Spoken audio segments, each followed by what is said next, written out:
ஒரு ஊரில் பலூன் வியாபாரி ஒருவர் இருந்தார். அவர் விதவிதமாக பலூன்களை ஊதி அவற்றை கிராமத்தில் கொண்டு விற்று வந்தார். அதையே தன் தொழிலாக அவர் செய்து வந்தார். அவருக்கு பலூன்கள் தங்களுக்கிடையே பேசுவது கேட்கும் சக்தி உண்டு. அவரிடம் விதவிதமான பலூன்கள் நிறைய உண்டு.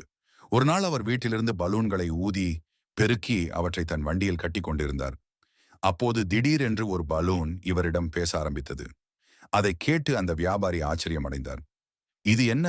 இந்த பலூன்கள் தங்களுக்குள்ளே பேசுவதுதானே, எனக்கு கேட்கும், இப்போது என்னிடம் பேசுகிறதே என்று எண்ணிக்கொண்டார். அந்த பலூன் வியாபாரியிடம் சொன்னது, நான் மற்ற பலூன்களை விட மிகவும் அழகான பலூனாக இருக்க வேண்டும்.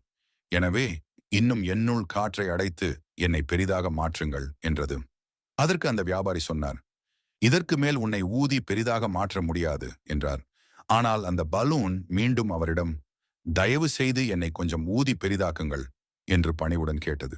அந்த பலூன் வியாபாரியும் சரி என்று அந்த பலூனில் காற்று நிரப்ப ஆரம்பித்தார். அந்த பலூன் மற்ற எல்லா பலூன்களை விடவும் பெரிதாகவும் அழகாகவும் மாறியது. அந்த பெரிய பலூன் மற்ற பலூன்களிடம் சொன்னது, உங்கள் எல்லாரையும் விட நான் தான் மிகவும் பெரிதாகவும் அழகாகவும் இருக்கிறேன். எனவே இன்றைக்கு கிராமத்தில் விற்கும்போது குழந்தைகள் அனைவரும் என்னை தான் வேண்டும் என்று கேட்பார்கள் என்று மற்ற பலூன்களிடம் ஏளனமாக கூறியது. இதை கேட்ட பலூன் வியாபாரி, நீ என்னிடம் பணிவாக கேட்டதால் தான் நான் மீண்டும் உன்னுள் காற்றை நிரப்பி பெரிதாக மாற்றினேன். நீ இவ்வாறு தற்பெருமையுடன் பேசக்கூடாது என்றார். பின்னர் பலூன் வியாபாரி அந்த பலூன்களை தன் வண்டியில் கட்டிக்கொண்டு கிராமத்திற்கு பலூன்களை விற்க சென்றார். அவர் கிராமத்தில் சென்று, பலூன் பலூன் மிகவும் அழகான பலூன்கள் என்னிடம் உள்ளது, ஓடி வாருங்கள் குழந்தைகளே என்றார். அப்பொழுது அங்கு விளையாடிக் கொண்டிருந்த குழந்தைகள் அனைவரும் பலூன்களை வாங்க ஓடி வந்தார்கள். அப்போதே அந்த குழந்தைகள் அனைவருக்கும் அந்த பெரிய பலூன் மிகவும் பிடித்தது.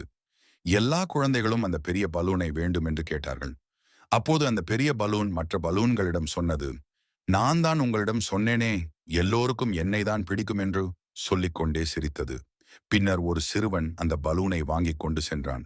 Small Tamil stories with moral kids and greedy balloon. Tamil story மற்ற குழந்தைகள் வேறு பலூன்களை வாங்கி அதை வைத்து விளையாட ஆரம்பித்தார்கள்.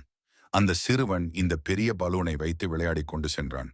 அப்போது திடீரென்று அந்த பலூன் ஒரு சிறிய மரக்கிளையில் மாட்டி வெடித்தது. இதை அனைத்தும் அந்த வியாபாரி பார்த்து கொண்டே இருந்தார். அப்போது அவர் தன் மனதில் சிந்தித்தார், இந்த பலூன் சிறிது நேரம் முன்பு வரை எவ்வளவு தற்பெருமையாக தன்னை பற்றி பேசிக் கொண்டிருந்தது, சிறிய மரக்கிளையில் பட்டு இப்படி வெடித்து விட்டதே என்று எண்ணி சிரித்தார். நீதி, அளவுக்கு மீறி தற்பெருமை கொள்ளக்கூடாது.